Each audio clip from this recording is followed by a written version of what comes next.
गजाधर बाबू ने कमरे में जमा सामान पर एक नज़र दौड़ाई। 2 बक्स, डोलची, बाल्टी। यह डिब्बा कैसा है गणेशी? उन्होंने पूछा। गणेशी बिस्तर बांधता हुआ कुछ गर्व, कुछ दुख, कुछ लज्जा से बोला। घरवाली ने साथ को कुछ बेसन के लड्डू रख दिए हैं। कहा, बाबूजी को पसंद थे। अब कहाँ हम गरीब लोग आपकी कुछ खातिर कर पाएंगे। घर जाने की खुशी में भी गजोधर बाबू ने एक विषाद का अनुभव किया, जैसे एक परिचित, स्नेही, आदरमय, सहज संसार से उनका नाता टूट रहा हो। कभी कभी हम लोगों की भी खबर लेते रहिएगा। गणेशी बिस्तर में रस्सी बांधता हुआ बोला। कभी कुछ ज़रूरत हो तो लिखना गणेशी। इस अगहन तक बिटिया की शादी कर दो। गणेशी ने अंगोछे की छोर से आंखें पोंछी।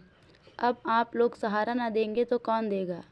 आप यहाँ रहते तो शादी में कुछ हौसला रहता। गजाधर बाबू चलने को तैयार बैठे थे। रेलवे क्वार्टर का वह कमरा जिसमें उन्होंने कितने वर्ष बिताए थे, उनका सामान हट जाने से कुरूप और नग्न लग रहा था। आंगन में रोपे पौधे भी जान पहचान के लोग ले गए थे और जगह जगह मिट्टी बिखरी हुई थी।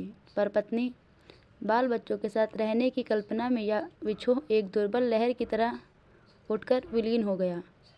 गजाधर बाबू खुश थे, बहुत खुश। 35 साल की नौकरी के बाद वह रिटायर होकर जा रहे थे। इन वर्षों में अधिकांश समय उन्होंने अकेले रहकर काटा था। उन अकेले क्षणों में उन्होंने इसी समय की कल्पना की थी जब वह अपने परिवार के साथ रहेंगे। इसी आशा के सहारे वह अपने अभाव का बोझ ढो रहे थे। संसार की दृष्टि में उनका जीवन सफल कहा जा सकता था। उन्होंने शहर में एक मकान बनवा लिया था। बड़े लड़के अमर और लड़की कांति की शादियां कर दी थी। 2 बच्चे ऊंची कक्षाओं में पढ़ रहे थे। गजाधर बाबू नौकरी के कारण प्रायः छोटे स्टेशनों पर रहें और उनके बच्चे और पत्नी शहर में, जिससे पढ़ाई में बाधा न हो। गजाधर बाबू स्वभाव से बहुत स्नेही व्यक्ति थे और स्नेह के आकांक्षी भी।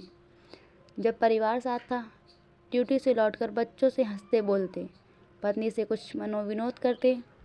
उन सबके चले जाने से उनके जीवन में गहन सूनापन भर उठा। खाली क्षणों में उनसे घर में टिका न जाता।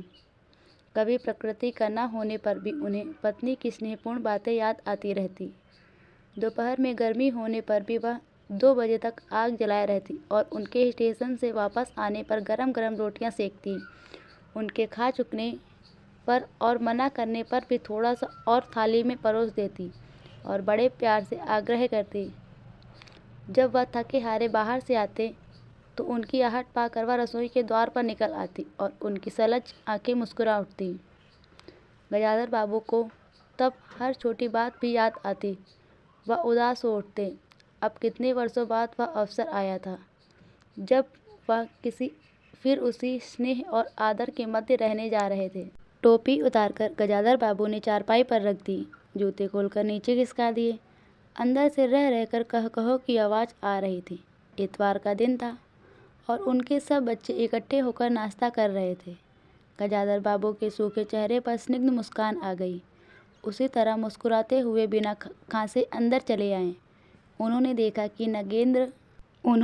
कि नरेंद्र कमर पर हाथ रख के शायद गत रात्रि की फिल्म में देखे गए किसी नृत्य की नकल कर रहा था और बसंती हंस हंस कर दोहरी हो रही थी। अमर की बहू को अपने तन बदन, आंचल या घूंघट का कोई होश न था और वह उन्मुक्त रूप से हंस रही थी। गजाधर बाबू को देखते ही नरेंद्र धप से बैठ गया और चाय का प्याला उठाकर मुंह में लगा लिया। बहू को होश आया और उसने झट से माथा ढक लिया। केवल बसंती का शरीर रह रहकर हंसी दबाने के प्रयत्न में हिलता रहा। गजाधर बाबू ने मुस्कुराते हुए उन लोगों को देखा, फिर कहा, क्यों नरेंद्र, क्या नकल हो रही है? कुछ नहीं बाबूजी, नरेंद्र ने सिटपिटाकर कहा। गजाधर बाबू ने चाहा था कि वह भी उस मनोविनोद में भाग लेते, पर उनके आते ही जैसे सब कुंठित हो गए। उससे उनके मन में थोड़ी सी खिन्नता उत्पन्न हुई। बैठते हुए बोले, बसंती, चाय मुझे भी देना। तुम्हारी अम्मा की पूजा अभी चल रही है क्या? बसंती ने माँ की कोठरी की ओर देखा। अभी आती ही होंगी और प्याले में उनके लिए चाय छानने लगी। बहू चुपचाप पहले ही चली गई थी। अब नरेंद्र भी चाय का आखिरी घूंट पीकर उठ खड़ा हुआ। केवल बसंती पिता के लिहाज में चौके में बैठी माँ की राह देखने लगी। गजाधर बाबू ने एक घूंट चाय पी, फिर कहा, बिट्टी, चाय तो फीका है, लाइए चीनी और डाल दे, बसंती बोली। रहने दो, तुम्हारी अम्मा जब आएगी तभी पी लूँगा। थोड़ी देर में उनकी पत्नी हाथ में अर्घ का लोटा लिए निकली और अशुद्ध स्तुति कहते हुए तुलसी में डाल दिया। उन्हें देखते ही बसंती भी उठ गई। पत्नी ने आकर गजाधर बाबू को देखा और कहा, अरे आप अकेले बैठे हैं, ये सब कहाँ गए? गजाधर बाबू के मन में फांस सी करक उठी। अपने अपने काम में लग गए हैं, आखिर बच्चे ही हैं। पत्नी आकर चौके में बैठ गई। उन्होंने नाक पाँव चढ़ाकर चारों ओर जूठे बर्तनों को देखा, फिर कहा, सारे में जूठे बर्तन पड़े हैं, इस घर में धर्म कर्म कुछ नहीं, पूजा करके सीधे चौके में घुसो। फिर उन्होंने नौकर को पुकारा। जब उत्तर न मिला तो एक बार और उच्च स्वर में, फिर पति की ओर देखकर बोली, बहू ने भेजा था बाजार, और एक लंबी सांस लेकर चुप हो गई। गजाधर बाबू बैठकर चाय और नाश्ते का इंतजार कर रहे हैं। उन्हें अचानक ही गणेशी की याद आ गई। रोज़ सुबह पैसेंजर आने से पहले वह गरम गरम पूड़ियाँ और जलेबियाँ बनाता था। गजाधर बाबू जब तक उठकर तैयार होते उनके लिए जलेबियाँ और चाय लाकर रख देता था। चाय भी कितनी बढ़िया, कांच के गिलास में ऊपर तक भरी लबालब, पूरे 2.5 चम्मच चीनी और गाढ़ी मलाई।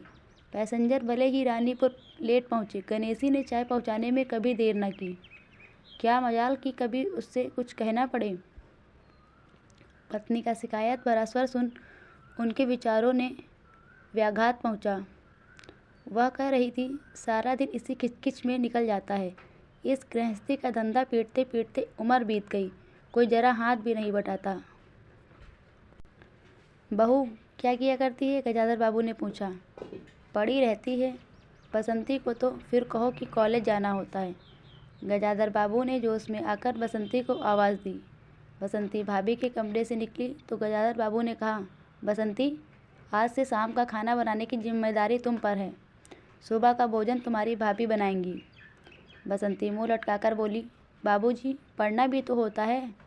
गजाधर बाबू ने प्यार से समझाया, तुम सुबह पढ़ लिया करो, तुम्हारी माँ बूढ़ी हुई, उनके शरीर में अब वह शक्ति नहीं बची है। तुम हो, तुम्हारी भाभी हैं, दोनों को मिलकर काम में हाथ बटाना चाहिए। बसंती चुप रही। उसके जाने के बाद उसकी माँ ने धीरे से कहा, पढ़ने का तो बहाना है, कभी जी ही नहीं लगता, लगे कैसे? शीला से ही फुर्सत नहीं, बड़े बड़े लड़के हैं उनके घर में, हर वक्त वहाँ घुसा रहना मुझे नहीं सुहाता, मना करो तो सुनती नहीं। नाश्ता कर गजाधर बाबू बैठक में चले गए। घर छोटा था और ऐसी व्यवस्था हो चुकी थी कि उसमें